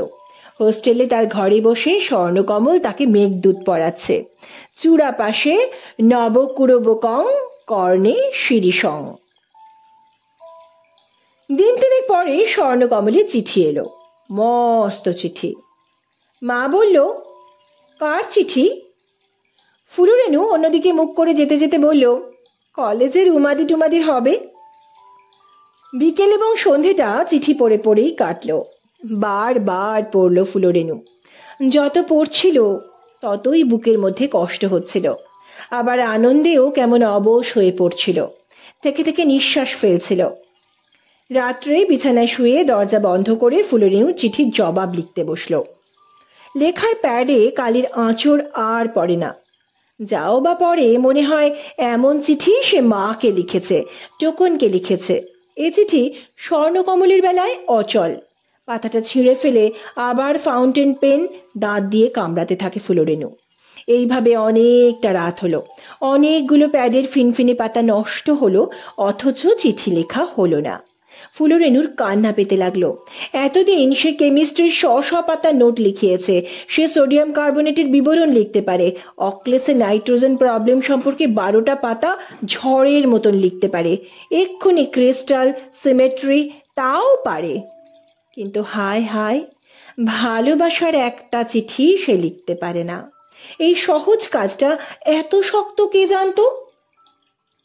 শেষে ফুলরেনু উঠল, ঘরের এক পাশ থেকে তার সুটকেস টেনে নামিয়ে খুলল। তারপর শাড়ি জামা হাতড়ে সুটকেসের তলা থেকে মৃদুলার খাতার মধ্যে পাওয়া সেই চিঠিটা বের করে বিছানায় নিয়ে এলো। বালিশে বুক রেখে ফুলরেনু এবার চিঠি লিখতে বসল। মৃদুলার সেই চিঠি একপাশে খোলা। ফুলরেনু ফাউন্টেন পেনের ঢাকনা খুলে মৃদুলার চিঠি দেখে দেখে অবিকল সেইভাবে সেই একই ভাষায় চিঠির নকল করতে লাগলো। 25 বছর বয়সে ফুলরেনুর হৃদয় মৃদুলার চিঠির বয়ান অনুযায়ী ময়ূরের মতো নাচতে লাগলো, বাতাসের ঝাপটা দিতে লাগলো, চাঁদের আলোয় ভরে উঠল। চোখের পাতা বুঝলে তোমায় দেখছি, চোখ খুললেও তুমি, তুমি আমার কাছে সব সময় আছো, আমার সঙ্গে সঙ্গে ঘুরে বেড়াচ্ছ। কি যে আনন্দ হচ্ছে আমার! তোমার মুখ, তোমার হাসি আমি এক মুহূর্তের জন্যেও ভুলতে পারছি না। রাত্রিরে শুতে এসে ঘুম আসছে না, এপাশ ওপাশ করছি, বাইরে সব ঘুমিয়ে পড়েছে। এই সময় তুমি কাছে থাকলে সব চাওয়া পূর্ণ হতো। তুমি নেই, তাই বালিশের কানে কানে তোমায় আমার কথা বলছি। তুমি কি শুনতে পাচ্ছ? এই সমস্ত মৃদুলা চিঠিতে যা ছিল যেমন ছিল লিখল ফুলরেনু, এবং চিঠির শেষে মৃদুলার চিঠির মতনই লিখল, তুমি আমার আদরণীয়। মৃদুলার চিঠিতে তলায় নাম ছিল না। ফুলরেনু নিজের নাম দিল, দিয়ে চিঠিটা আগাগোড়া পড়ে আনন্দের আবেশে ঘুমিয়ে পড়ল।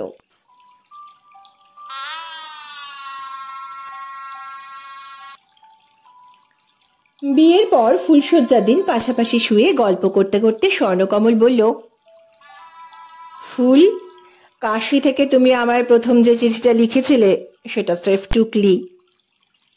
টুকলি? ফুলরেনু চমকে উঠে বালিশ থেকে মাথা সরিয়ে উঠে পড়ে। আর কি? তুমি নিজে লেখনি ফুল?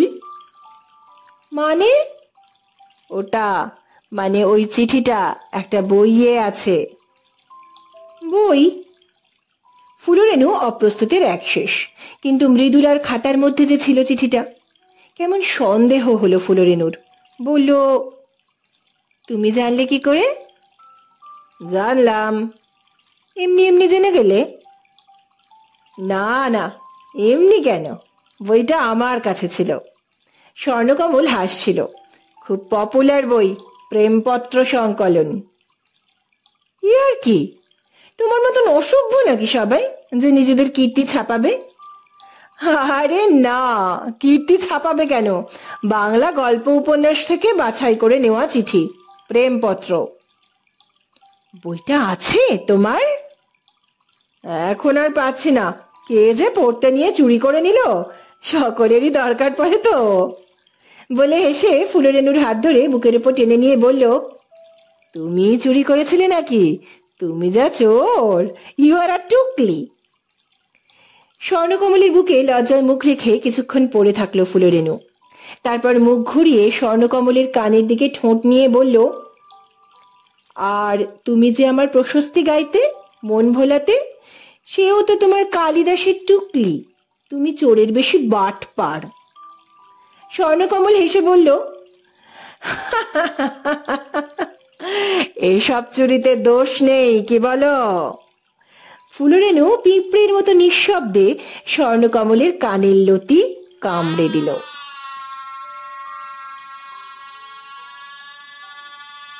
বন্ধুরা, আজকের গল্প এখানেই শেষ হলো। শীঘ্রই আসছি নতুন গল্প নিয়ে। সুস্থ থাকবেন, ভালো থাকবেন। নমস্কার।